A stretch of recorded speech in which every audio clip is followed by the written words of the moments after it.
My name is Omotunde Muyiwa. I'm the anchor person for today's program.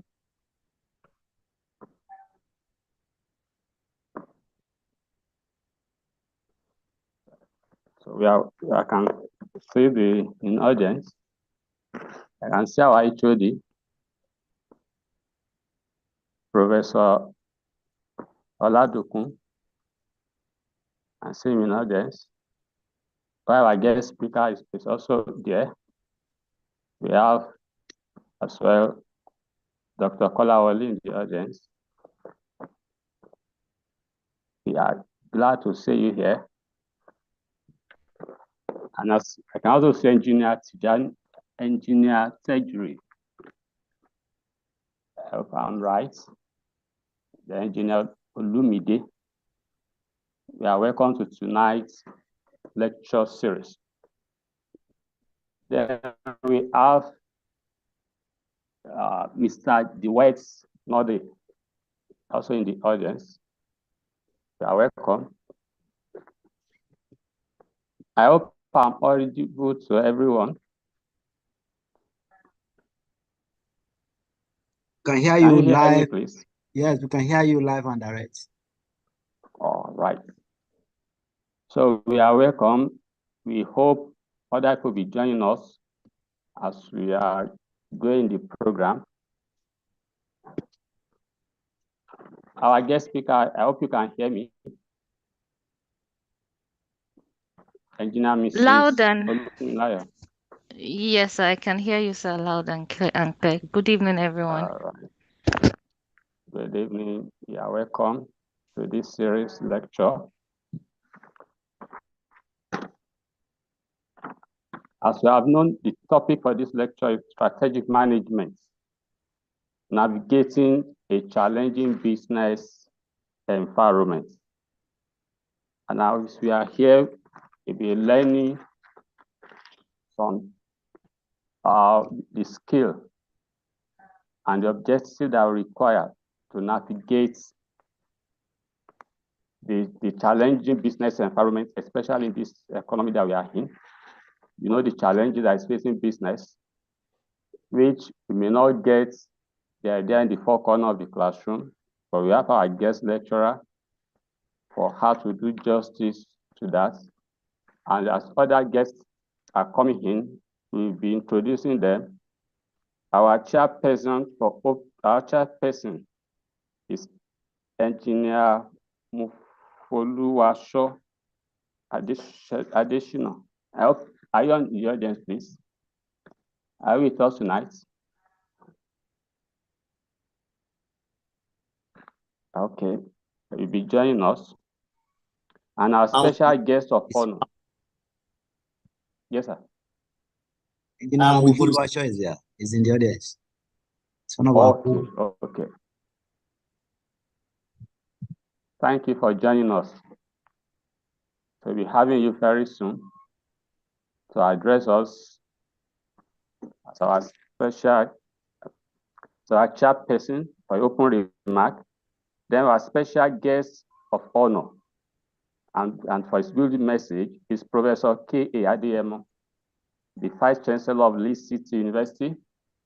We are glad to have you here. We know out of your busy schedule, you created time for us. We appreciate that, and we are not taking it for granted, sir. Then our guest of honor that will be addressing us as well is Mr. Noddy DeWitt, Senior Manager of SAP UA. Like when we had our last meeting, it was introduced that has been a good partner to us as SAP UI. We appreciate you for that. Then I'll be reading the citation of guest speaker is Engineer Ayo Ogunlowo. So get ready.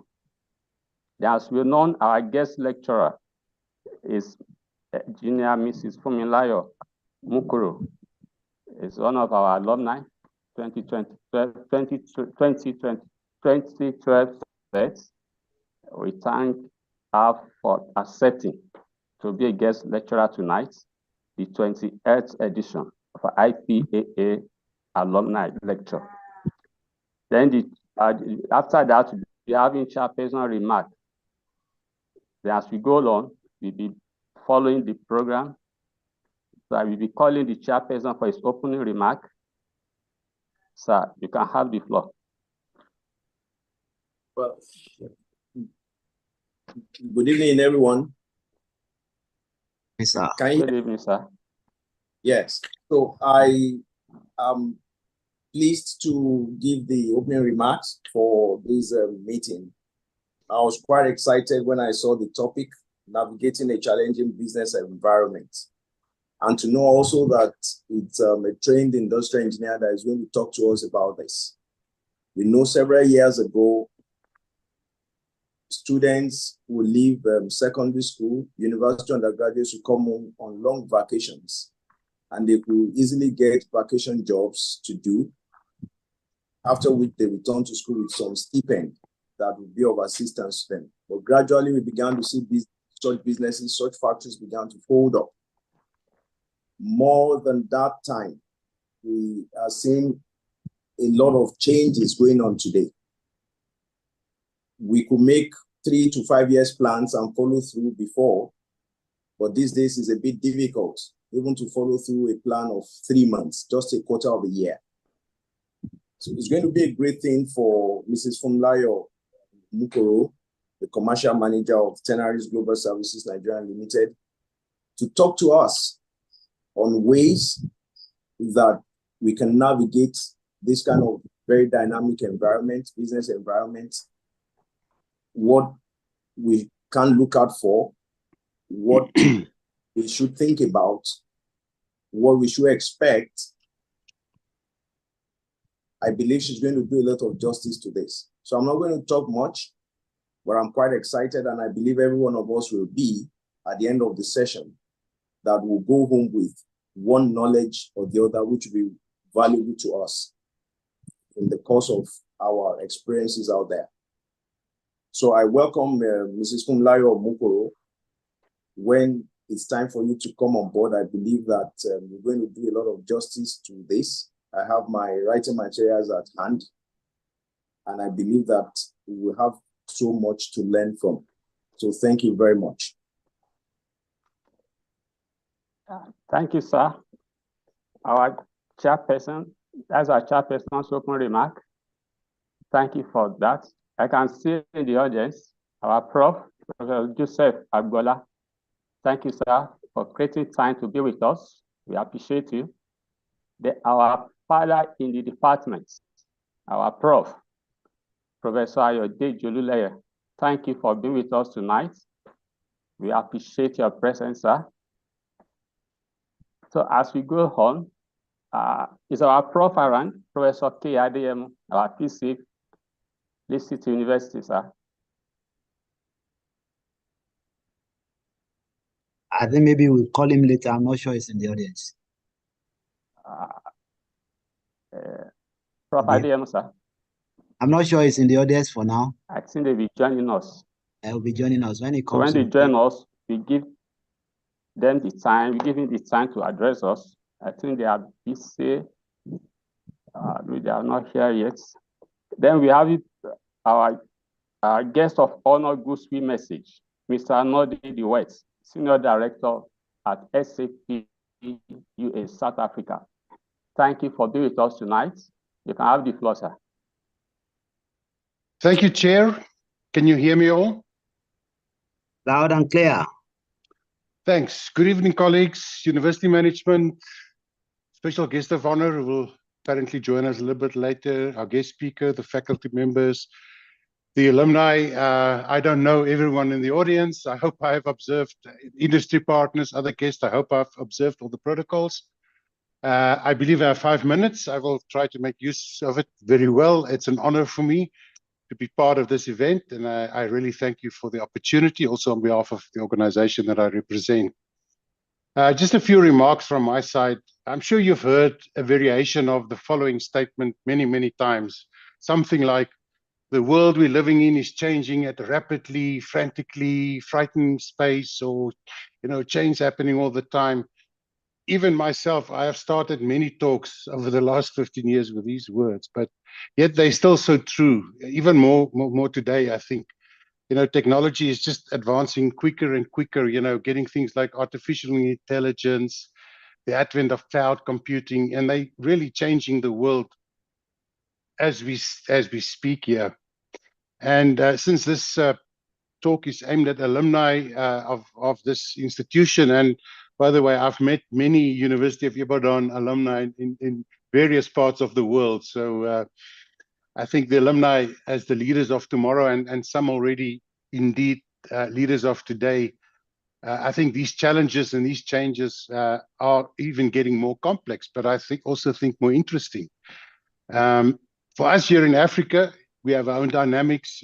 We compete in the global village, but we have unique circumstances. We all know that, especially socio-economical, socio-political circumstances. And it is against, I think, the backdrop of these that you will hopefully listen to your guest lecture in a few minutes. And I think the topic could not be more relevant in view of what I've just said. And I'm certainly, for one, I'm looking forward to listening to Ms. Umukore's talk.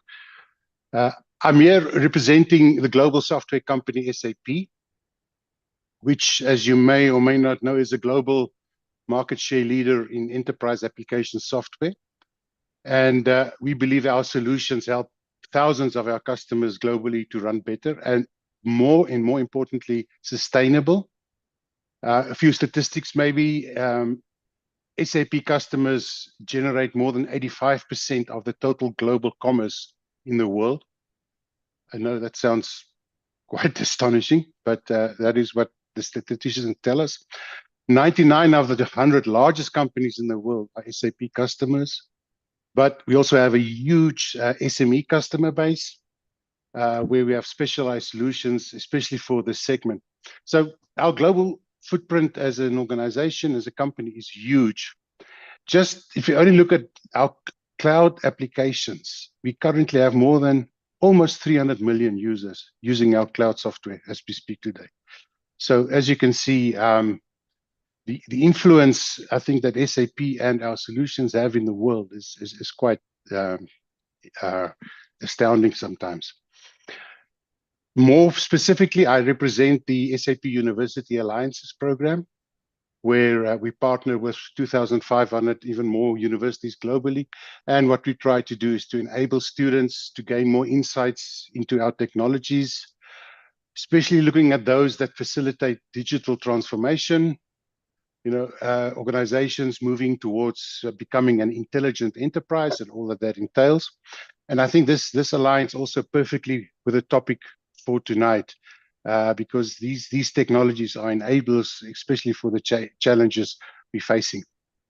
In Africa, the University of Ibadan is one of our long-standing respected members of the University Alliances, and even more so the UI. The university also plays a leading role in helping us to build and expand the academic community for SAP in Africa, because Professor Victor Olodokan serves also on the SAP African Academic Board as a member of the active member. And we really cherish our relationship with University of Ibadan, and we certainly wish to continue this collaboration and expand in our providing students with assets, learning assets that will excite and inspire them, so that the students can embrace the technologies, the relevant and appropriate technologies, make it part of their armory for navigating, I think, as the topic of tonight is navigating the challenging business environment in which we all live and work in. So I'm not going to say much more. Thank you very much for the opportunity. I'm honored, as I've said. I'm looking forward to the rest of the evening. Thank you very much.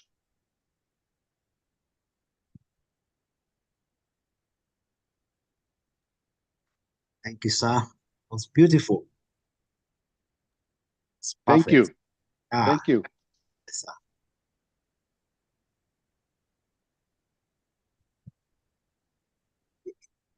Yes, we lost our moderator. But while we're getting back, allow me to just stand in for him. Dr. Muyiwa, can you unmute yourself? Okay, go on. That's great. Thank,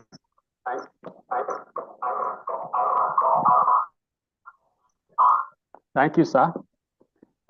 We appreciate you for the message you passed, and we thank that the message, the teaching tonight, related to what you have in mind as SAP. We also have in the audience Professor Anyache. Thank you for coming, sir. We also have in the audience Professor Fagari, our HOD. We thank you, sir, for being here with us tonight. All right, so we are having the guest speaker's citation being read by Engineer Yo Ogunlowo. Are you with us, sir? Yes, good evening, everyone.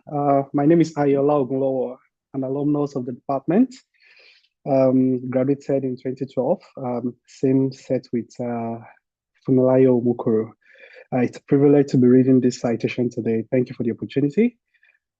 Straight to the citation.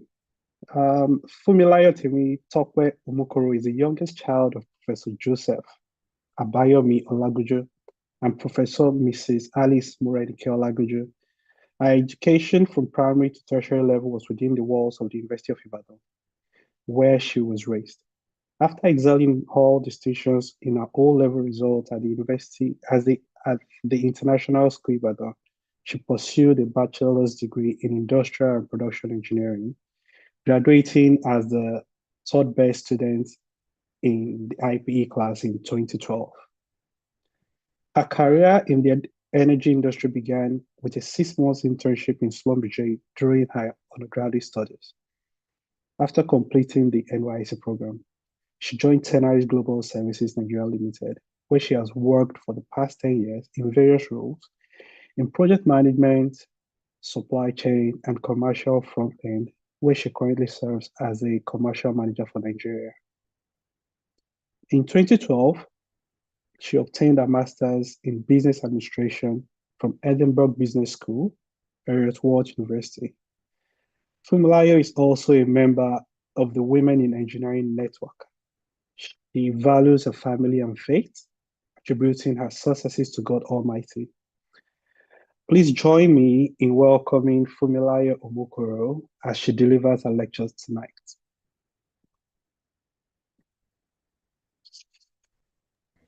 Thank you so much, AY.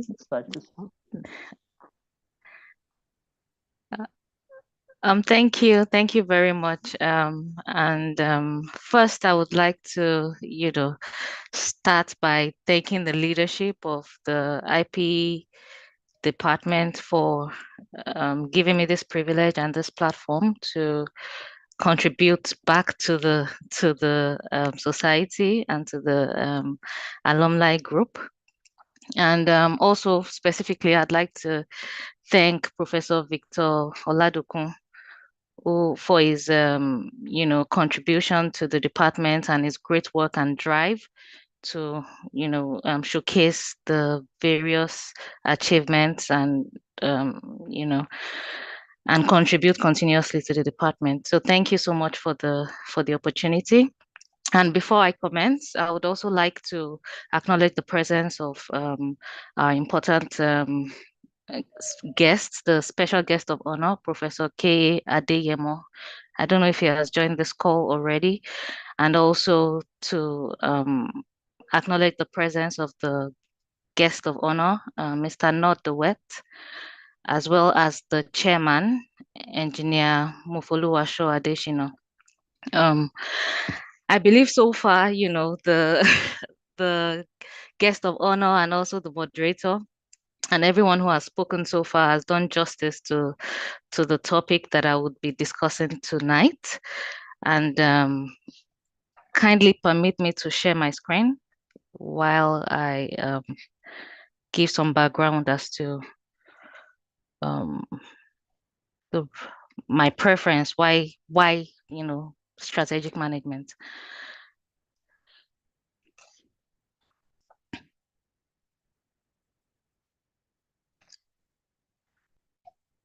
Please let me know when you can see my screen. Can see your It's screen visible. now. All right. Thank you so much. Okay, so today I'll be talking about strategic management, and specifically because it's it's no news that we're currently in a very dynamic environment, and the business environment is constantly changing. And as business owners, as entrepreneurs, as even a 9-to-5 worker in an indigenous or a multinational, it is no news that changes in the business environment, directly or indirectly, affect our businesses and our careers, and there's need to constantly keep track and keep up with the changes. So tonight I'll be starting with the introduction, give a little bit of the background and into what I'll be talking about, and then I would further go into the details and talk about the stages of strategic management. And these stages are the ones highlighted on your screen: the goal setting, analysis, strategy formulation, implementation, and evaluation.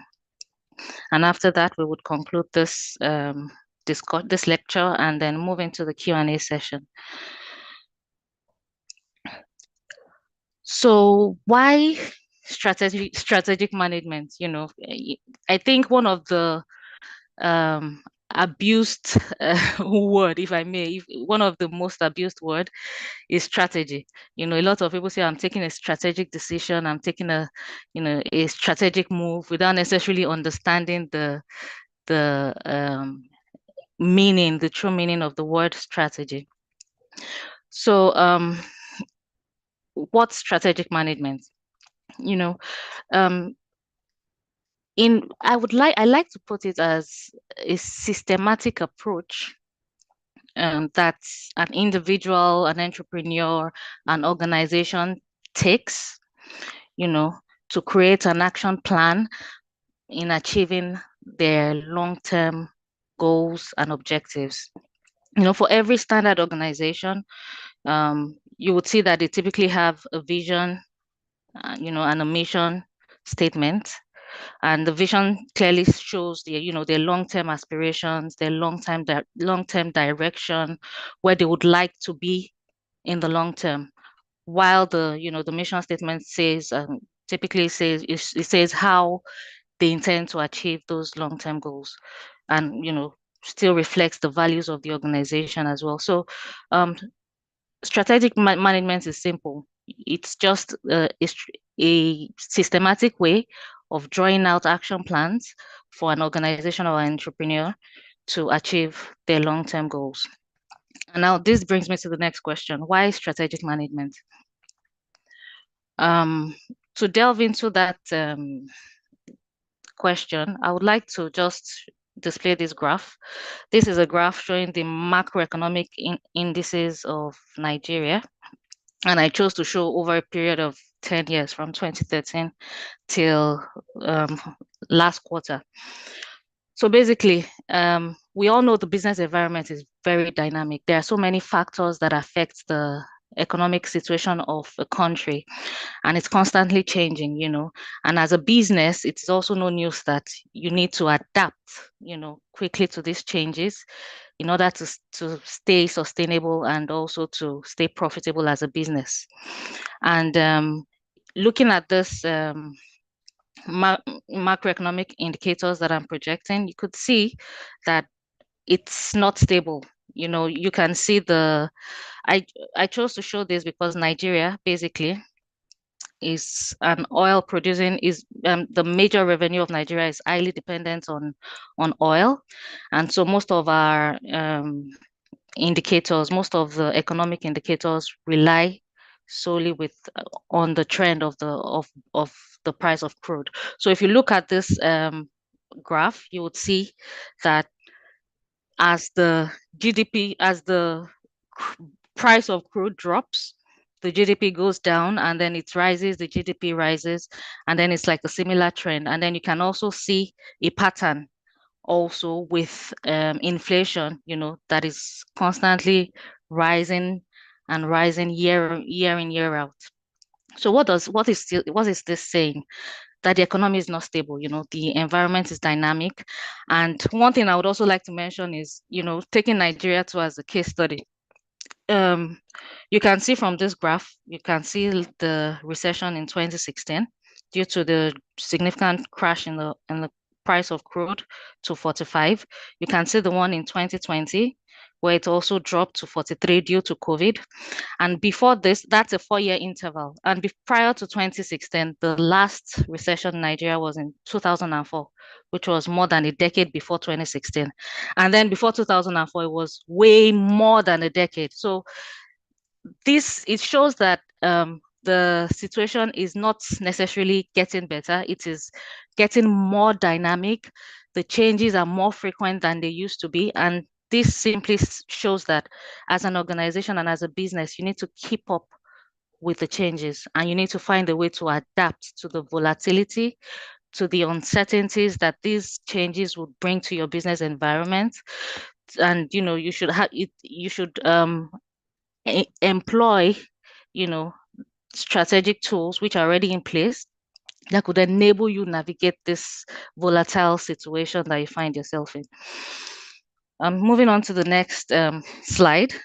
This just shows the various stages I'll be going through in the course of this course, of this lecture. And I'll be starting with goal setting. I already gave a little background into goal setting, which is mainly, an organization. For you to say you're a businessman or an organization or an entrepreneur, it is expected that you should at least have a clear vision for your organization or for your business, where your business wants to be in the long term. You should have your medium-term goals and objective, and also the short-term day-to-day activities that you would run in order to achieve these long-term goals. Also, the next step that I would probably be focusing more on in the course of this lecture is analysis. As an organization, one of the major things in that is critical for your business as a whole, as a whole, is to keep up with your environment. And I'm talking about this dynamic environment that I showed you in the previous slide that is constantly changing. And how do you keep up with this environment? There are already various studies that have been made, and there have been different researches into this field, and there are several tools that already exist that you could leverage on and ride on to implement into your business and to adopt into your business in order to monitor the continuously changing business environment. And why do you need to do this? You need to stay profitable. You need to be able to adapt quickly to your to the dynamic environment. You need the resources you'd use as a businessman is limited. And so you need to be able to evaluate business opportunities in order to take an informed position on where you would allocate your resources. So this is important for you in order to take for effective decision making. It is also very important overall to align your business goals and objectives with the vision of the organization. So for this lecture, I will be focusing on the analysis, external and internal analysis, and I'll be choosing just a few tools. I'll be talking on PEST. I abbreviated the PESO to PESTs. It's the legal is going to be found under the political, and the environment will be under the socio-cultural aspect. And then for the internal evaluation, I'll be talking about value chain analysis. So PEST is an acronym for political, economics, social, cultural, and technology environment. This is mainly for you to, these are different aspects, 4 different aspects of the external environment that can affect your business, for which you want to monitor closely, understand comprehensively, and see areas where you would need to focus more of your drive and your push and your business aspirations in order to achieve your goals. And for the PEST, I'm talking about the first P stands for political, and I just chose 3 different industries just to give an idea of how the tool works. This is not encompassing. This is just mainly for the purpose of this lecture, so that you could have a basic understanding of how to navigate the tool. So for PEST, for the political, if you're taking the energy industry where I work, for example, as a case study, one of the critical aspects that influence political aspects that influence the sector at the policies the government puts in place. For instance, we're very familiar with the Petroleum Industry Act that they recently passed, that is significantly affecting the oil and the energy industry as we speak. And we're talking about even the elections we hold every 4 years, how it affects the different sectors, the tax policies, the regulators in place in the sector. And for the oil and gas sector, for instance, you're talking about NOIMS that manages the stake of the government in the JV ventures between the government and the IOCs, and NCDMB, Nigerian Content Development Management Board, that drives the local content requirements, the Local Content Act, and then NUPRC that regulates the upstream sector. And maybe for the bank, and why is this important? If you look at the oil and gas industry, for example, with the PIA, with COVID, pre-COVID in 2020, the political environment was quite stable. And then COVID happened, the oil price dropped significantly to a negative, this affected operations. And then not too long after, things started picking up, and then we went to an election year. And during the election year, we also saw that oil and gas investors withheld their funds. Nobody wanted to invest, coupled with the PIA Act that was recently passed. So there was a lot of uncertainties, and this affected the business dynamics in the sector. So this is just an example of how a political situation can affect your business. Also in the banking sector, for example, you have monetary policies that can be made that can affect your business, maybe in the banking sector. Election periods where probably due to the uncertainties in the country, investors might repatriate their funds, and there might be the investment aspect might be challenging for a banking sector. And also the regulators, you have to be very aware of the policies, the executive orders that they are putting in place that can also impact your business.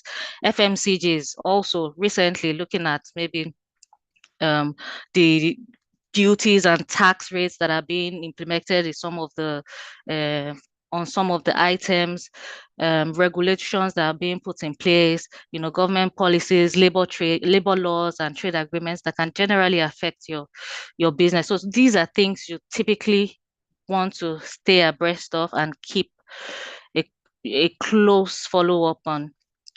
And just not to waste time on the PEST, economic situation. It talks about the GDP. Those were the indices I showed in the beginning.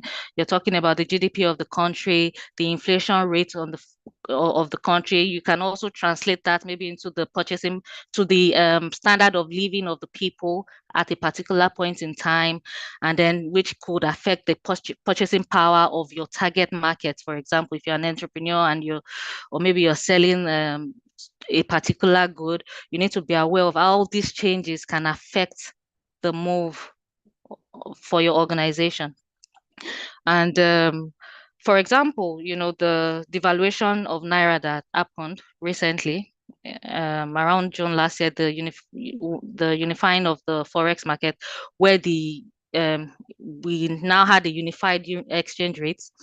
And this resulted in, of course, a lot of businesses didn't anticipate this, and as a result, it impacted various businesses. These for sure would require the organization to re-strategize. You don't necessarily need to wait to see it in your books that you're experiencing some form of Naira devaluation loss, especially maybe for a business that is, maybe the business model is highly dependent on importation of the raw materials, transforms the raw materials in country and sells in naira. For sure, that kind of business will be exposed to a lot of devaluation losses due to this policy that was put in place. So such an organization would want to take steps, and go internally, reevaluate and re-strategize how they want to adjust to the changing environment. And this is just an example. Also, the banking sector for one. Sorry, please, can I give you a minute? I think my phone is buzzing. Uh,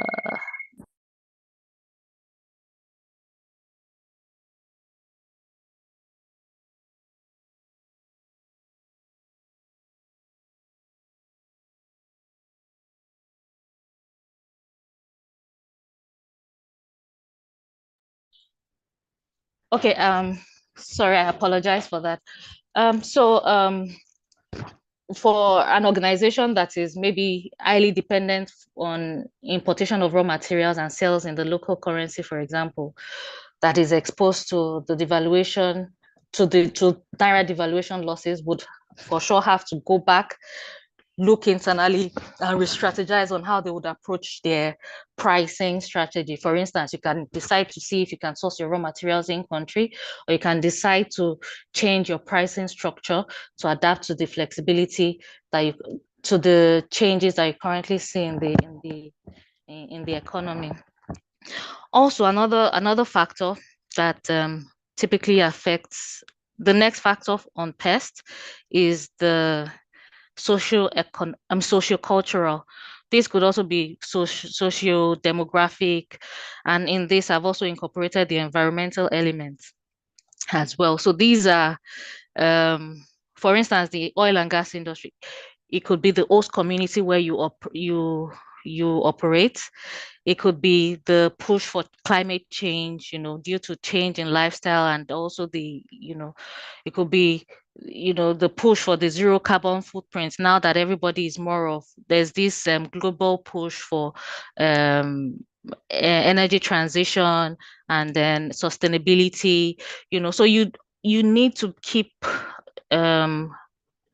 a strategy that sort of adjusts to the changing situation as well, and also monitors this aspects in order to ensure that your business is well positioned to take advantage of the business and be competitive and in the sector that you find yourself in. So as a business, what are the sociocultural aspects that you want to monitor? You want to monitor maybe the population of the area where you operate, the age, the purchasing power, the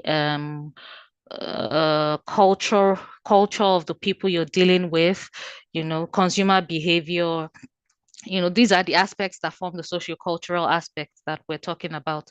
For instance, let me just give an example. As a businessman, for example, and you want to set up a business in the north, and then you feel, oh, maybe let me sell.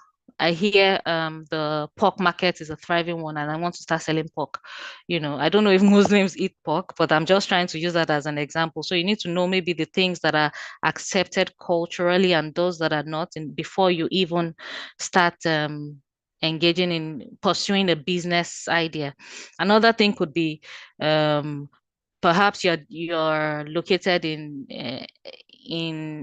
an environment where the youth population is low and maybe the elderly population is high, and then you want to start selling a product that is mainly demanded by youth. That wouldn't be a good strategy from the onset. It's like a failure from inception. So these aspects are things that need to be studied before you just delve into any business opportunity whatsoever. And another aspect is the technology. The world is advancing significantly. There's been a lot of technological advances. You have robotics, you have artificial intelligence, and there are so many there are constant changes in technology that directly or indirectly impacts a business. And then you need to keep up with all these changes in technology in order to ensure your competitive advantage and secure your position in the market. as a market leader or as a successful businessman. So this is what the technology aspect addresses. For instance, in Nigeria, so I just want to use an example. We went from normal banking, where you just open a bank account and then you put your money in the bank. And then before we knew it, there was ATM card, and everybody felt like, oh, finally, we have some form of flexibility in our banking service. And then online banking came and mobile banking came, and then we felt, oh, this is the best. Nothing can be better, you know. And then while the banking sectors were probably like, oh, yes, we have our customer base secured, we have everything going fine, then we started hearing of OPay or money points recently, and everybody was like, okay, I don't really use money points. They don't really have their due diligence is not good. The customer base is just, the common man. It's not like it's not a prestigious bank. And then recently I saw the valuation of the company, and I was shocked. They were even doing better than some commercial banks, and I was wondering what exactly these businesses brought that was different. And it was simple. They were not going after the target market for the commercial banks. They had a different strategy. They just came in and said, you know what, a trader, if you're selling and you're buying something from a common trader, and the person says, oh, you do a transfer, they just want to see a quick alert. And these commercial banks were not providing those services, but with OPay and money points, as you're paying, you're getting the alert immediately, and they preferred it. That was their preference. So now in Nigeria, most times if you go to, I'm not an expert in the banking sector, I'm just using this as an example from where I stand, right? And now if you go to the market, the only account that they give you for your payment is OPay, money points. These were solutions that most people didn't really take seriously because we felt they were not up to a certain standard, but it met some specific needs, and created a unique market for itself.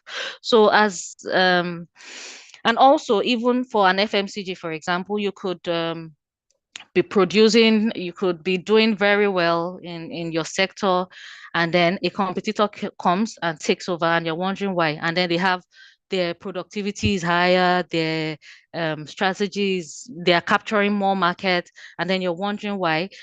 And maybe you as an FMC, as a company, you're just selling to the general public, and you're using your track record to keep selling a particular product, whereas a different organization would come, employ, data analytics, study the buying pattern of the customers, and leverage on that to target specific customers, target specific products for some specific customers, and they succeed better than you that you're already in the industry for years. So again, the whole idea of business strategy is mainly to call the attention of businessmen, entrepreneurs, to the fact that things might seem to be working, things might seem to be perfect right now, but in reality, it only takes a moment for things to turn around. So you need to keep abreast of the situation, keep monitoring the situation closely, and keep consistently searching for areas of improvement or areas of opportunities that you could easily leverage on to capture new markets, to secure competitive advantage, to secure a differentiation for your business as a whole. So moving on to the next slide. Okay, I'm not sure why it wasn't. Okay. The pest analysis, like I mentioned earlier, is just a tool you can use to analyze the external environment and follow up closely on the factors that can affect and impact your business. And then upon evaluation of the general macro environment, you then want to come internally to evaluate your organization. For these, there are also several tools to perform this, but I just chose to focus on value chain analysis for the purpose of this discussion. Before I go into the explanation of value chain analysis, I just want to use an example to drive my point home. So I know of an entrepreneur that is very close to home, actually. And she started a business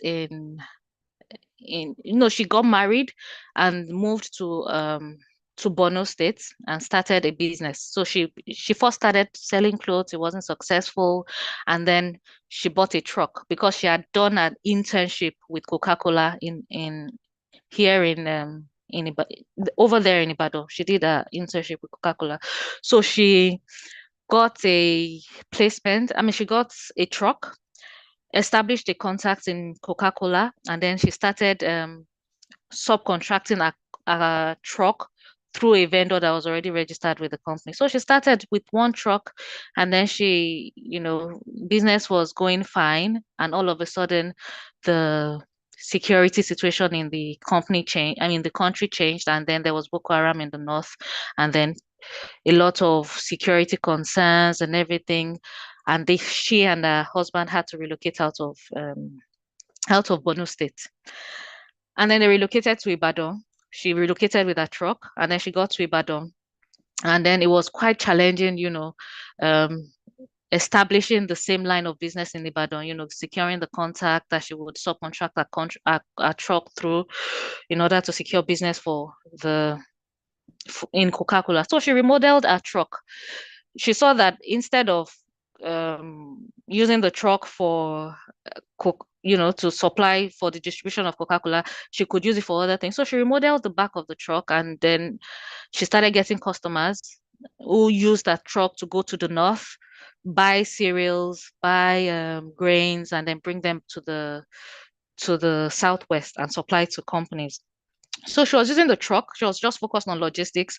And then it was becoming problematic. The truck would break down. She would have to verify whether or not it was indeed a breakdown in the middle of nowhere. It was draining her funds. So she had to reevaluate the business. And then she saw that it wasn't as profitable as she wanted. So what did she do? She then started building contacts. She noticed most of the people using her truck, they were supplying to Nigerian breweries, to farms, to major industries in the region. And then she was quite curious, and then she started developing her own contacts within the industry. Then she got a contact who already had a contract with Nigerian breweries. So she said, okay, why can't I be supplying these cereals, since I'm already familiar with where they source the cereal, and I mean these grains, and then where they deliver. So she started sourcing and supplying to a vendor who already had a contract, and then she started like that, and eventually she started building a contact in Nigerian breweries, got direct contract awarded to her in Nigerian breweries. And at some point, she had to let go of the truck because it wasn't profitable for her anymore. It was always one breakdown or the other. And then upon releasing the truck, she outsourced that activity to say, you know what, let another person do this activity. I would focus on supplying the grains to Nigerian breweries. And then she focused on that. And over time, as we speak, she now has contracts with various breweries, Nigerian breweries, their competitor is Budweiser. This is an example that is close to home, which is why I'm using it, right? But the lesson from this is, and right now she's handling major contracts. She's more profitable, and then she's in a much better place compared to when she was in Maiduguri or when she was even in Ibadan, focusing on the logistics business. So, what is the learning point here? For every organization, you shouldn't see every day as business as usual. You might be profitable today, things might look good today, but that doesn't mean you should sit back, relax, and feel like things will continue to take that course. You as a business person should always take it upon yourself to evaluate the operations, every aspect of your operations, to understand their contribution to your overall goals and objectives, the synergy between these operations, the profitability, or cost efficiency of each of these operations, individual operations, and then you should be able to now see these operations as a whole, as in its entirety, as a chain, to evaluate whether or not it's a strong chain, a strong business that you're currently running, or there are weak points that you need to let go and focus on your strengths or your strong points in order to still maintain your sustainability as a business. And just to give you the competitive advantage that you need. So the value chain analysis is just that, pretty much. It's simply you identifying the various business units or business aspects in your entire operation, evaluating them, identifying which one is the primary activities, those activities that are key, that are important for your operation, for you to keep going on as a business. And then the other activities that, yes, they are good to have, they are supporting your activity, they are supporting your primary activities, but they are not necessarily the ones driving your competitive advantage. They're not the ones driving your overall goal, your overall objective. It's not the core activity to your business. So once you do that, and typically these take the typical these are typically similar to the one I projected on the screen, where maybe for an FMCG or for a normal entrepreneur, your organizational chain is more like inbound, which is maybe the procurement of the storing of your warehousing of your raw materials, the logistics between your warehouse to your production site, then the operations, which is really the translation of the conversion of your raw materials into the finished goods, and then the outbound, which is movement of your finished goods to the warehouse where you store it, and then your sales and marketing, and customer service. So typically this is just an example of what the primary activities for an organization could be. Of course, this is not cast in stone. It could be different. For a service company, it could be more service oriented than what I currently have displayed. And then the secondary activities are activities that, yes, they are supporting, but they are not the center, they're not the ones driving your goal and your objective. They're just supporting your primary operations. And these activities, in most times, could be outsourced, or you could find another way to support the activity in a way different from what you currently do. So this is the whole essence of value chain. And what is that? What's the reason why you would want to do the value chain analysis? It's simple. It's mainly, one, you want to identify areas where you can improve your cost efficiency, and two, in the event that you feel that you cannot improve your cost efficiency, you also want to identify the areas where you can have a differentiation in the sense that the value is high, but you'll be able to justify the cost of the high value to your customer. So this is mainly the goal and objective of value chain analysis. And then what's at the I've talked about pests and I've talked about value chain analysis, but really it looks more theoretical. What is the reason? What's the benefits of pest analysis or value chain analysis?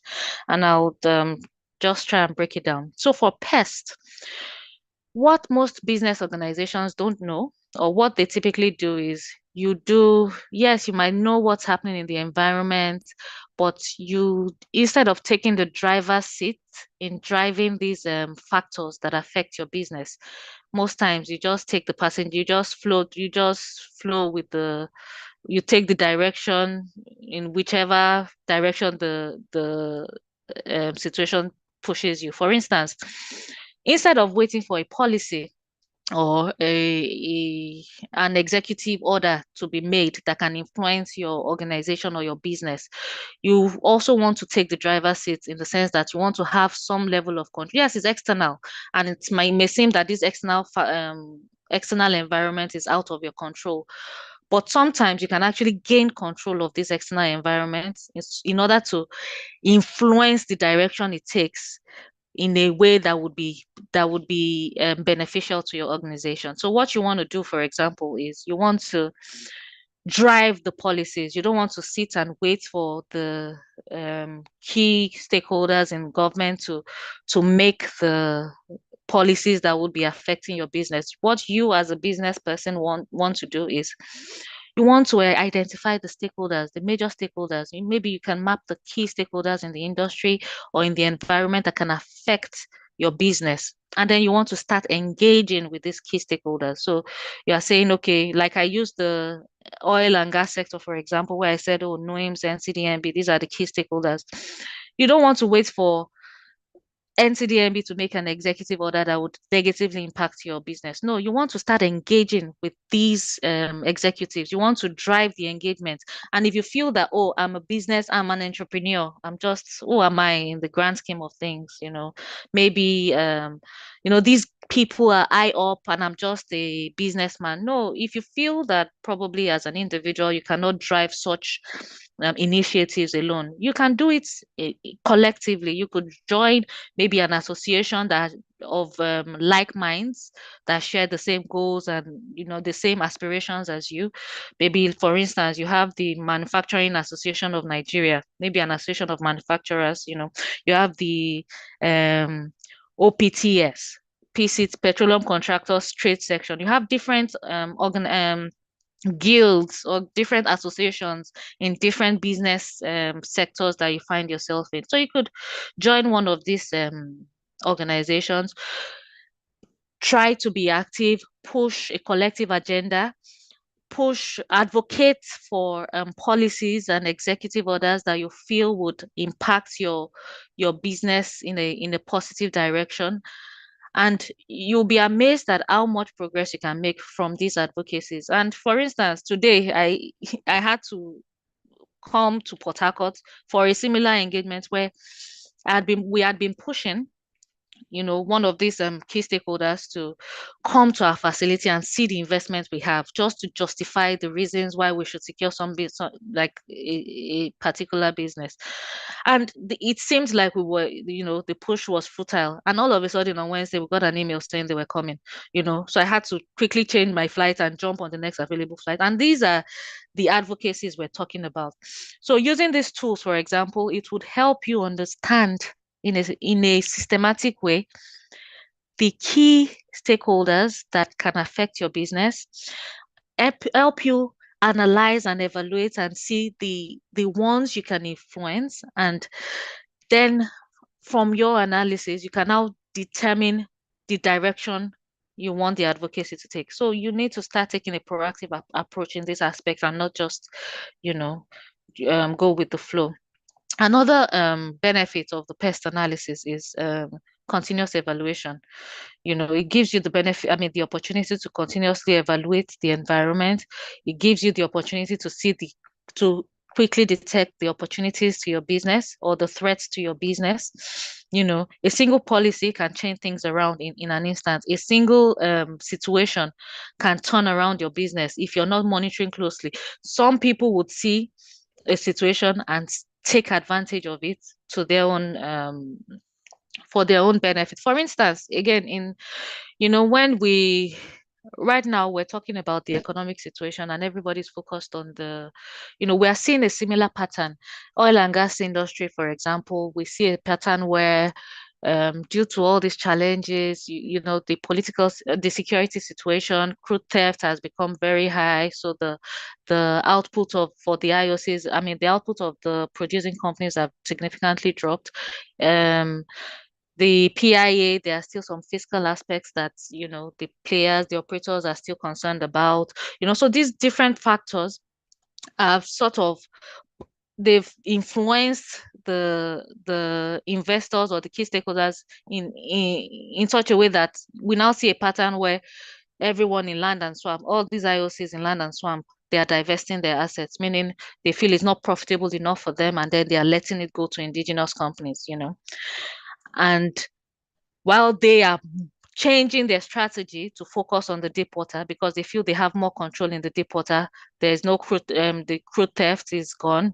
They have control of their production. they are still pushing the agenda for better or more favorable fiscal policies, but in the meantime, they feel they have a stronger positioning in focusing on deep water.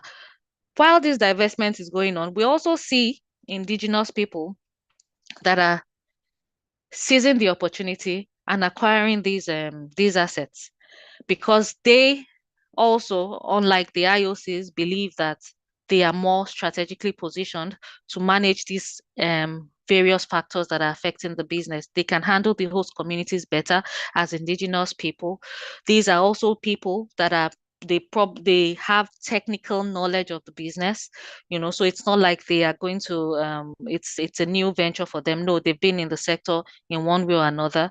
And then these are also people that feel that the security challenges would not impact them because they are very familiar with the terrain within which they will be operating. So what seemed to be the disadvantage for an organization seemed to be an advantage for an indigenous person. Same thing with maybe the Local Contents Act that was passed in 2010. Then we had a lot of multinational companies in the oil and gas sector, and at the moment the act was passed, we saw a different turn in the sector. Indigenous companies started, um, coming up here and there, even though they would rely on the technical expertise of the multinationals, they also started developing based on that change. So as an organization, you don't want to be caught unawares or you don't want to be caught off guard with these changes in your environment. You want to make sure that you are a step ahead. You're monitoring the environment, you are pushing the drive, you are continuously evaluating the environment and how it impacts your operations in order to adopt new strategies that will direct you and guide your long-term goals and objectives. And then another benefit for the pest analysis is adaptation to evolving customers' needs and embracing technological innovations to increase productivity and efficiency. So it helps you identify areas of technological improvement, areas where the you see changes in consumer behavior or consumer preference, and it helps you adapt accordingly to these changes. Also, for the value chain analysis, which we recently discussed, it gives you insight. It gives you insight into the value that each aspect of your business is contributing to your company and also to the customer. And then it helps you to identify the areas where you either want to you can maximize your efficiency, reduce your cost, or improve your overall profitability. So these are, if you recall, we went through goal setting, which is the first stage of strategic management, and then we went through to analysis, which was divided into external analysis, which is the study of the macro environment, and then the internal analysis, which is where you evaluate and analyze your internal organization. And then after you analyze, the next stage is typically where you formulate your strategic options. So here, based on your findings, you then decide on the next step to take, based on the internal analysis you've done and the external evaluation you've done and the outcome of this analysis. Then you bring them together to evaluate the next business decision you want to take. And typically, these decisions fall within these three categories that I've displayed on the screen. It's the first one could be divestments, like I mentioned not too long ago, where we see oil and gas companies divesting, or maybe the case of the pharmaceutical company that recently, GSK, that recently left Nigeria due to the devaluation of the naira and the challenges they were facing with the fluctuation of the currency. And then that could be a strategy. And in divestment is typically an option where, in a situation where upon the analysis, you see that maybe the market share is there, but it's not translating into let me say the market growth is there, but then your market share is very low. Meaning the growth, the market is growing, but then your share is very small, and that's what they typically call question mark in the in the BCG matrix. That's the Boston Consulting Group matrix. So typically they grouped, there's this matrix where you group the you group your organization. You can either categorize your organization based on the market's growth in that sector and also on your market share. So you have some businesses where you have very high market growth, and then you have a high market share. So they call that one the star, and then you have some that is high market, high market share, but low market growth. But those ones are quite profitable, they're always very profitable if managed well, and you can even use the resources from those businesses to support other businesses, that are still at the growth stage, in order to to better position your company. But there are some businesses where upon evaluation of the market share and the market growth, you see that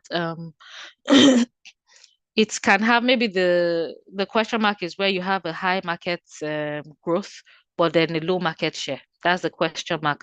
Or a low market growth and low market share. Those kind of businesses, they typically advise that those are the kind of businesses that an organization can then decide, oh, you know what, I think I need to divest certain aspects of the business and focus on the ones that are more profitable, in order to ensure the sustainability of that business at the organization as a whole. So that's the divestment strategy. Another strategy basically is, internal adjustment. You could, after the evaluation, maybe upon evaluating your value chain, for example, you see that, okay, your business could do better if you improve the synergy between one department and the other. Maybe there's a department that is driving a particular objective, but it's not in synergy with another department, and that is the reason why you're not seeing the overall output you needed to see. So the sorry. So for such an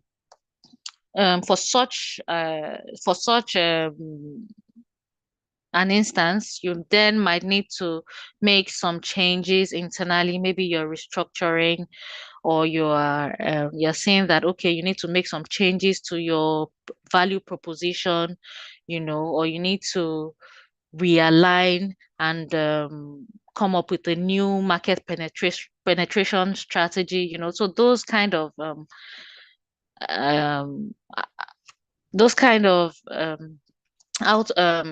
output is what we see as those kind of sorry, something keeps popping up on my screen.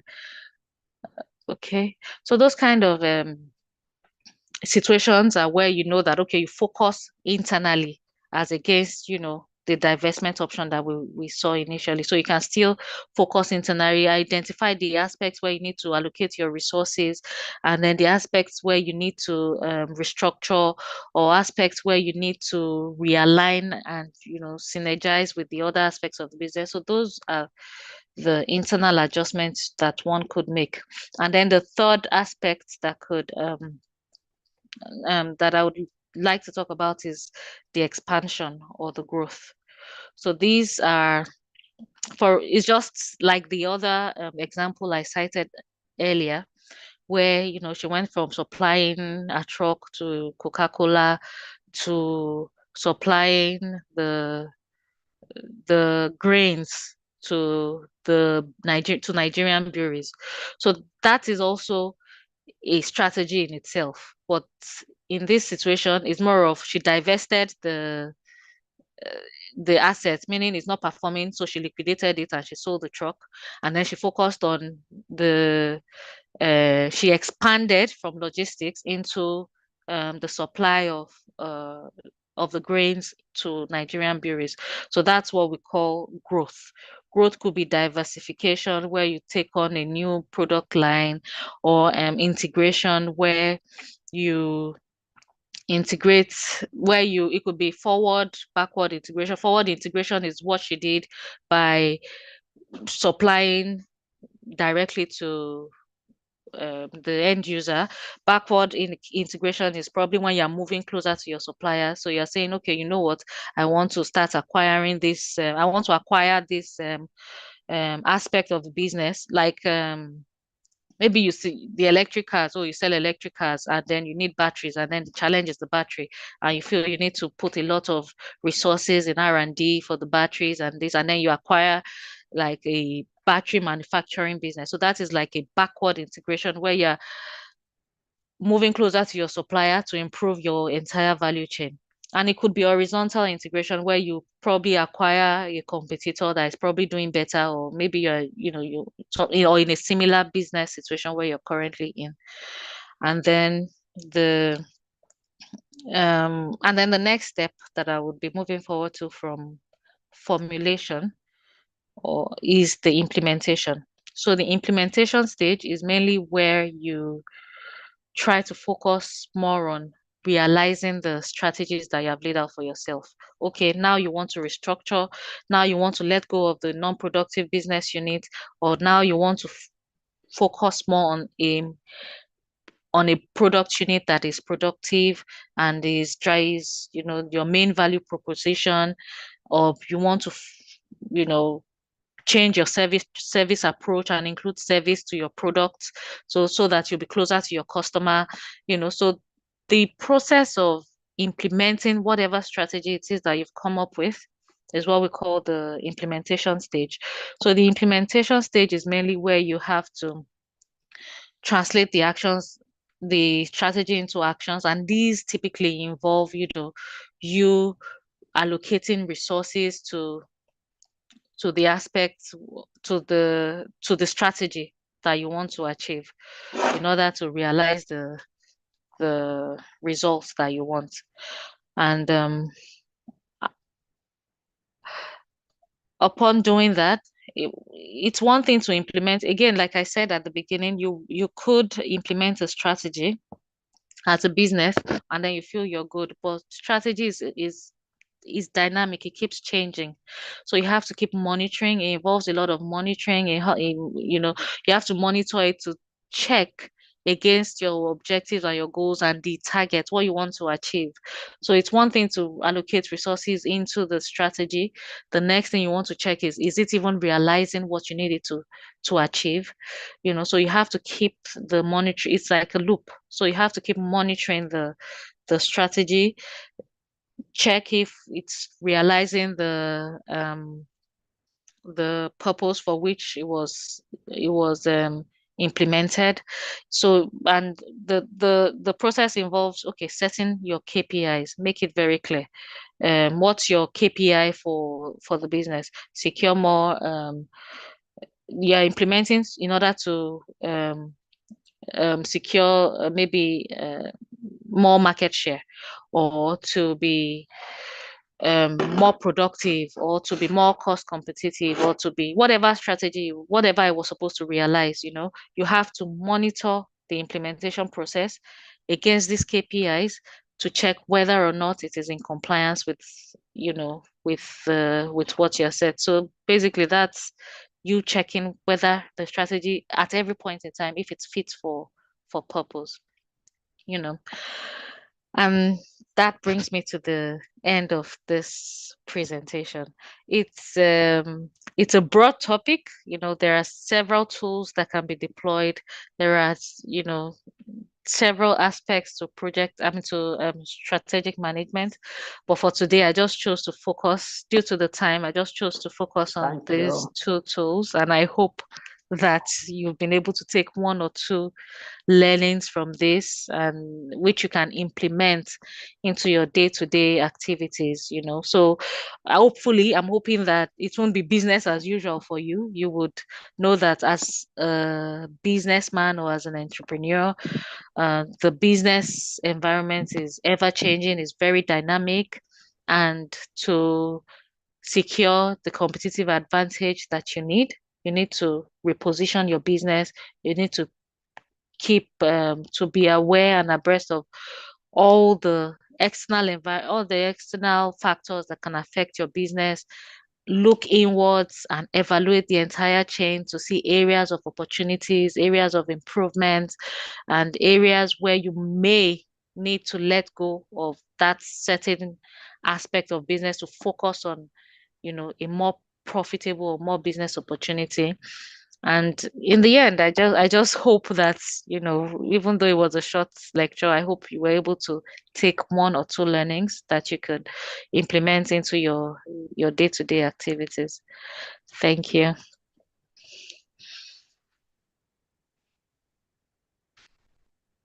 Thank you very much, Mrs. Funmilayo Omokoro.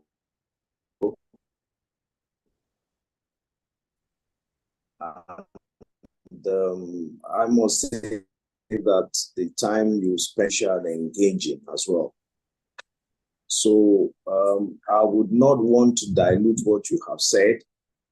I believe we need to go back and watch and listen to these things all over so that we can add more points to what we have picked up today.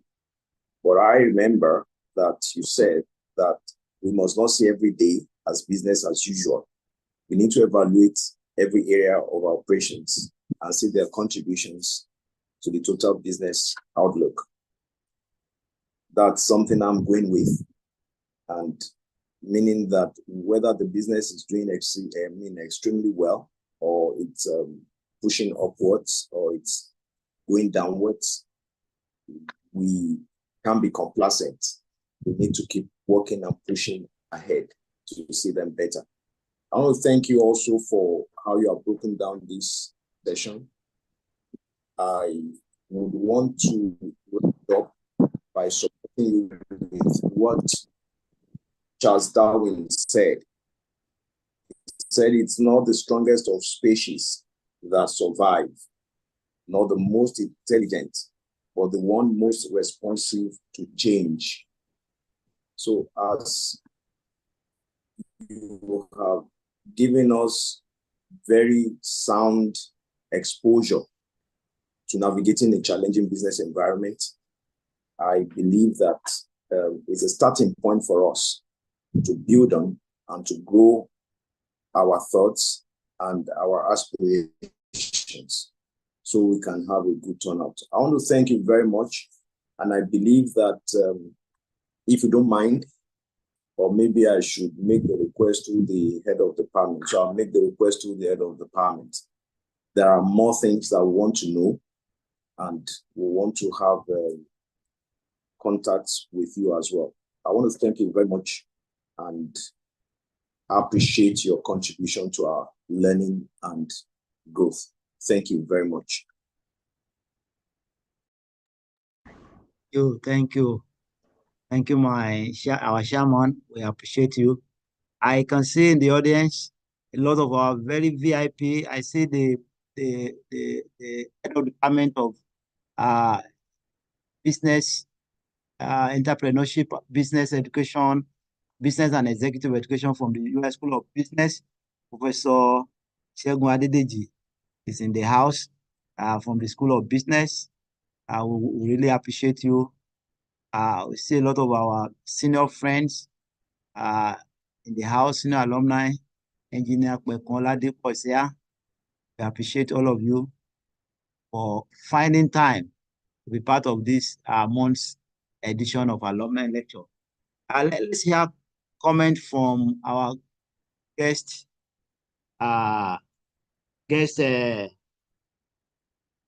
special guest of honor, Mr. DeWitt. Any comment from you to us on the lecture, briefly? Yes, Chair. Thanks very much. I've made a few notes, and Ms. Umukoro, thanks for that talk.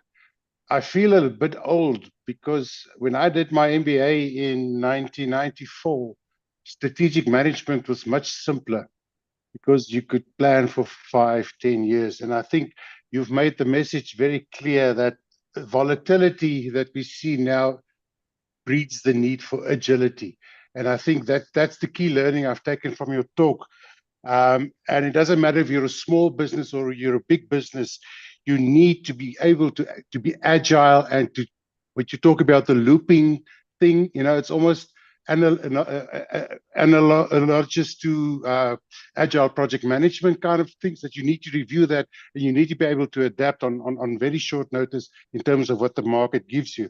So I really think as also mentioned by the previous speaker, there is no more business as usual. And it was an eye-opener for me also to learn a little bit more about the Nigerian business coming from South Africa myself. I really enjoyed that part. So thanks very much for the talk. I learned a lot. And as I said, I feel a little bit old, but I feel refreshed. Thank you. Thank you, sir. I want to announce that we have our special guest of honor also in the house, Professor K. Adeyemo, the Vice Chancellor of Leeds City University. And sir, we would like to hear your voice. The host, can you make Professor K. Adeyemo a co-host so that we can hear his voice? He's one of our friends and a good man that we like to listen to. You are welcome, sir.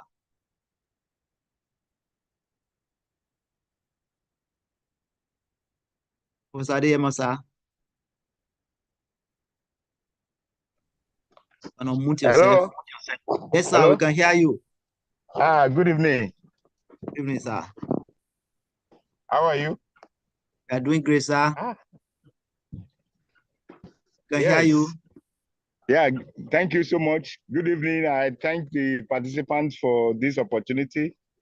On behalf of the council management and the entire Leeds City University community, we wish you a very good successful program. We all know what that. Hello, can you hear me? Yes, sir. I can hear you. Yes. Leeds City University is ready to partner with you. We believe that at least the need for having alliance and collaboration, which will definitely give us what will definitely help us to achieve our aim. And essentially, strategic management is the in thing because it involves the formulation and implementation of plans and initiatives to achieve an organizational long-term goals. And there's no way, no how any organization can survive without having an effective and efficient strategic management. So essentially, the vision, mission, goals, policies, the norms and values of any organization must definitely align with strategic management. So on behalf of the management, the council, the chairman of my council, Professor Jide Oweye, and the Leeds City University community, we are very proud of you and we associate with your organization. So please have a very good conference, and anytime, any day, we are ready to key in into your vision. Thank you.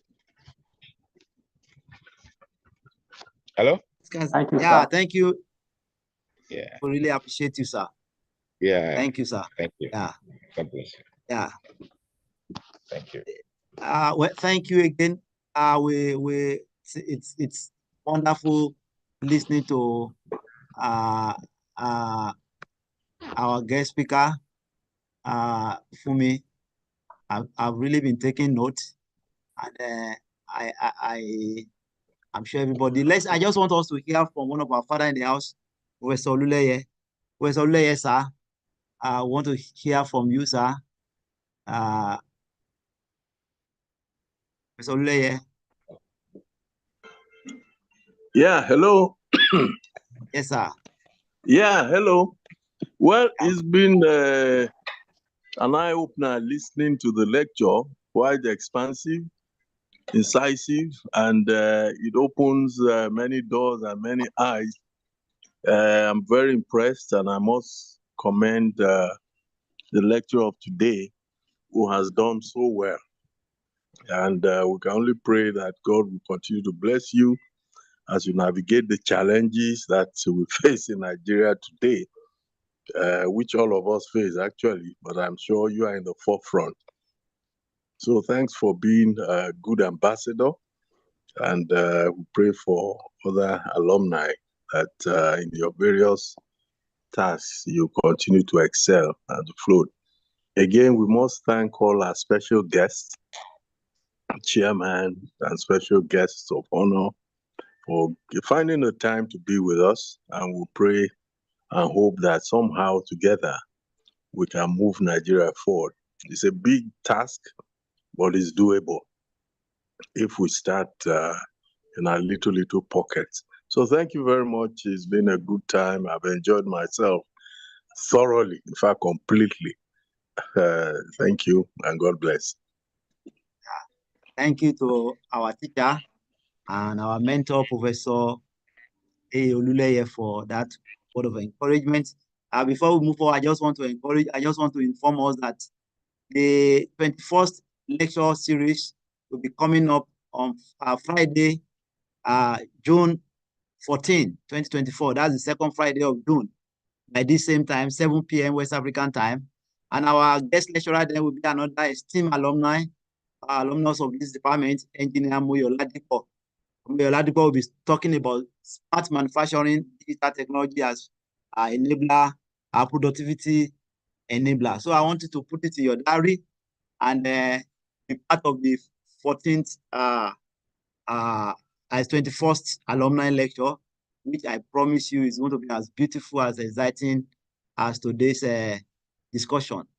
And well, let me just, we are almost out of time, but I want us to give maybe room for any 2 comments or questions from the audience about the lecture. Yeah, we want to finish now, but any comments we can give us opportunity to just answer, ask 1 or 2 questions. Anybody wants a comment, you can raise up your hand. The host will give you opportunity to share your comments, or we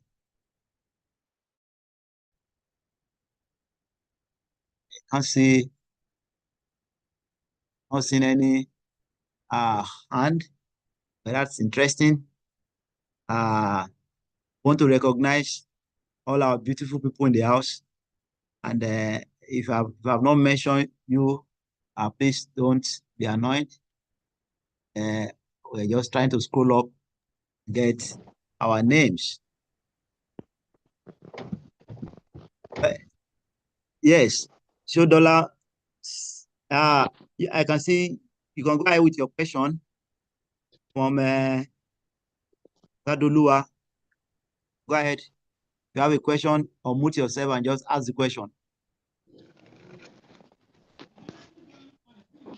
Yes, I see Afolabi Babanisa too. So Sadolua, can you ask your question first? Unmute yourself and ask the question.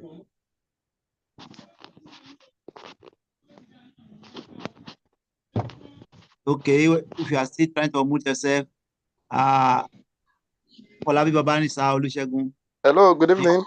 Yeah, good evening. We can hear you, sir. Yeah, I'm very happy. Although I joined the meeting very late, but the little time I spent was what.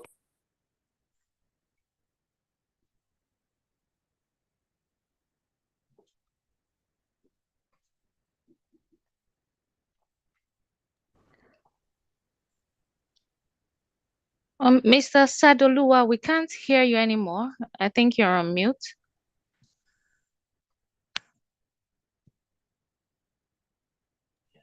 Hello, can you hear me?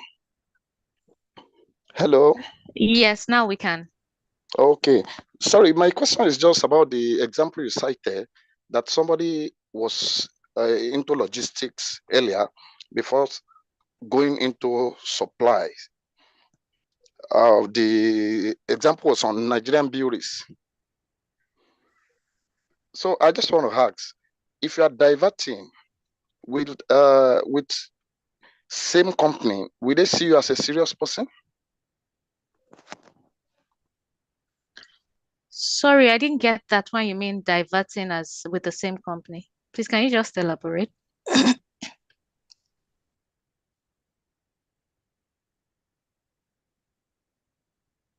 We can't get him again. Engineer Babanisa, maybe you ask your question why. Engineer Babanisa, sir. Yeah. Hello, can you hear me? Yes, sir. We can hear you now loud we and can. clear. Oh, great. Thank you very much. I'll just go straight to the point by thanking Mrs. Mukuru from Ilayo. You have been very wonderful.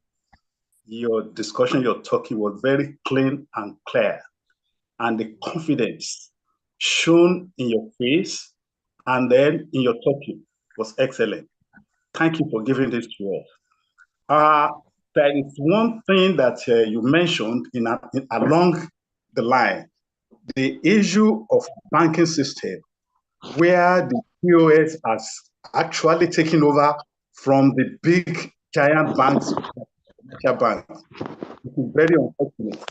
For me and to millions of Nigerians, I would rather tell the president to allow these banks, Kudi, Kuda, Opay, Palm Point, or whatever, raise them up and retire all these retired legs that call themselves commercial banks. The question I used to ask them is this: if you have a lot of money to make POS in your banks, you have a lot of money to make so much machines that can serve us, yet cannot give us money. And when myself and others come to the bank, you can't give me more than 10,000 naira when I need to pay about 100,000 naira to my employees. It's very unfortunate. As soon as I move out, I will now see these microfinance banks ready to give me 50,000, 100,000, and they will go straight to my bank, my account, and pull it out. Now, the question is, how were they able to get to my account? Give me 50,000, give me 100,000, and my big giant bank, Zenith, GTB, I'm going to mention their name, cannot give me more than 10,000 naira. There is a lot of serious things that the government and even Nigerians have to talk into. We need to work in it. We need to work on it.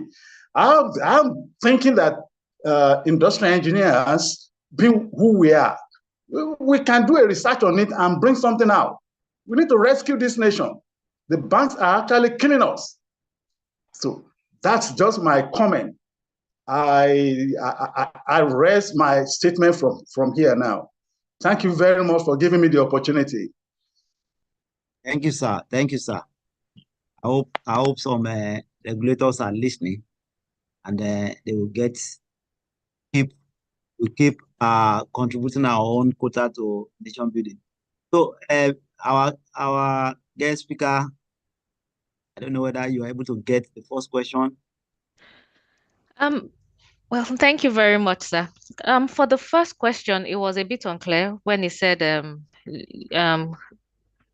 you look like an unserious person to the same Nigerian brewery. So maybe he didn't really understand my example. So let me shed more light into that. So the entrepreneur had our own logistics company, which she was, subletting, which she was leasing out to other people. These were people who had contracts with Nigerian breweries. So she was just supporting with their logistics. She was running a logistics business for, like a business to business engagement, but not directly with the end user, not with Nigerian breweries. And then it was eventually when she saw that this model why can't I expand my business to these aspects as well, not just logistics, but let me now start supplying, which was before she registered as a vendor. So that's the expansion she did. It's not like she was doing logistics for Nigerian breweries and then she started doing supplying. However, just to also clarify, you can be a supplier of different products and different services, even to the same company. It doesn't make you an unserious company, or you don't look like an unserious business entrepreneur or businessman. In fact, like the organization I work with, we have two product lines.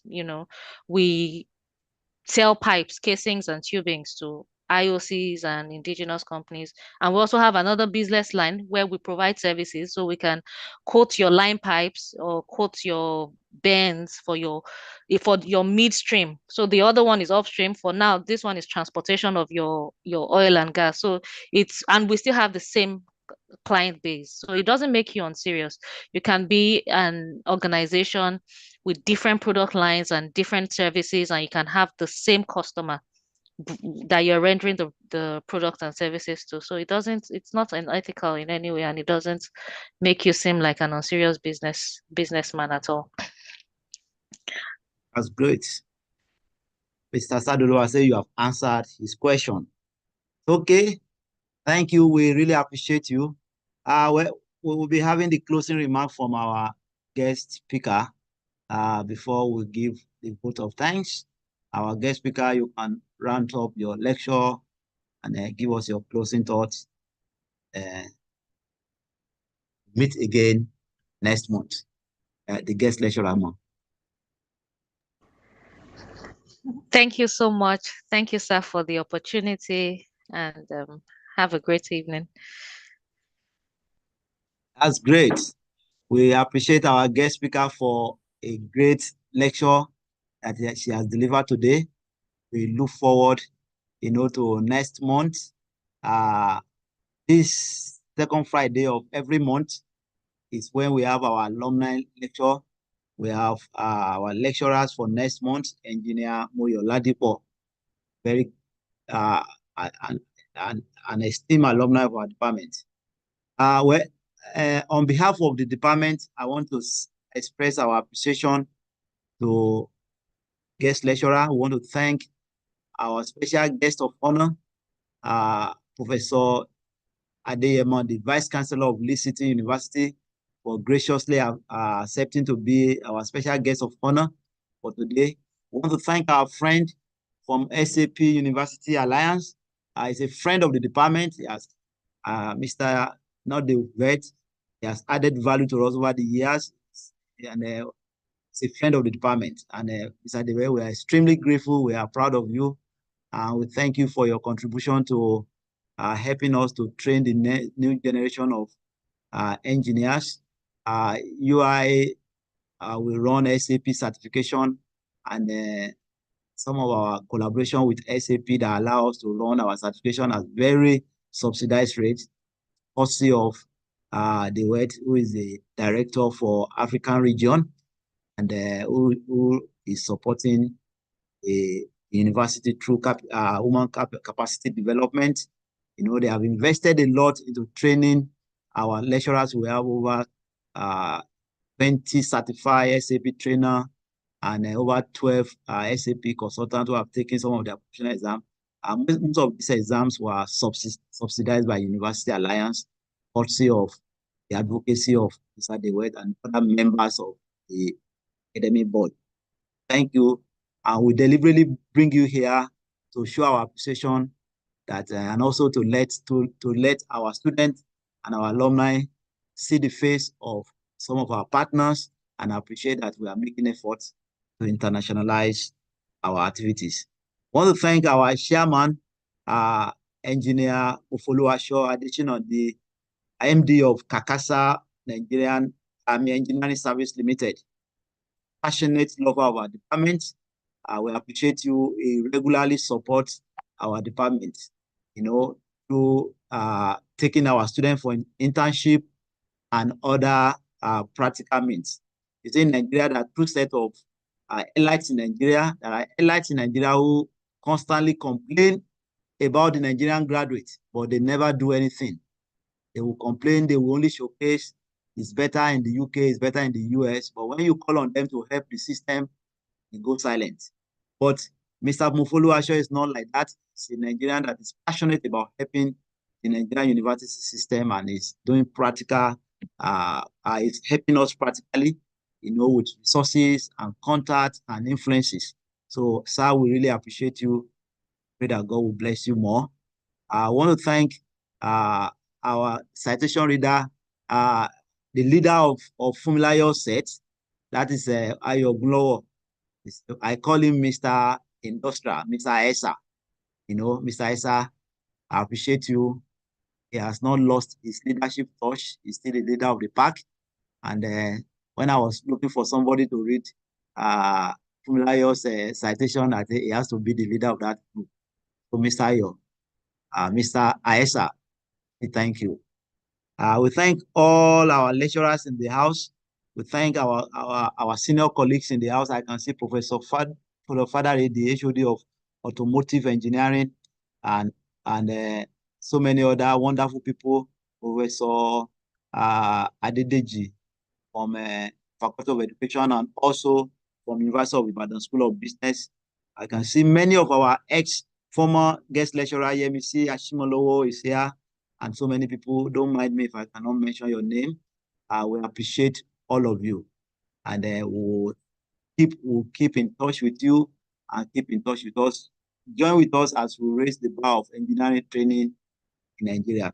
Members of Korean Council that are in the house, we appreciate you. Korean accreditation team member in the house, I could see Professor Agbola from Unilag. Professor Agbola is one of the accreditation team member that came to accredit us for OBE accreditation, and he came around and he has developed interest in us. We thank Professor Agbola from Unilag for showing interest in us and also supporting us. And so, ladies and gentlemen, thank you again. If I didn't mention you, just forgive me. And we'll meet next month. Put it in your diary. It's going to be a fantastic discussion. And when Engineer Muyoladipo will be teaching us on smart digital, he will be talking about digital manufacturing, smart manufacturing. You can see it on the board, June 14, 2024, 7 p.m. West African time. Make it a date. God bless you all. Have a wonderful night. Keep safe.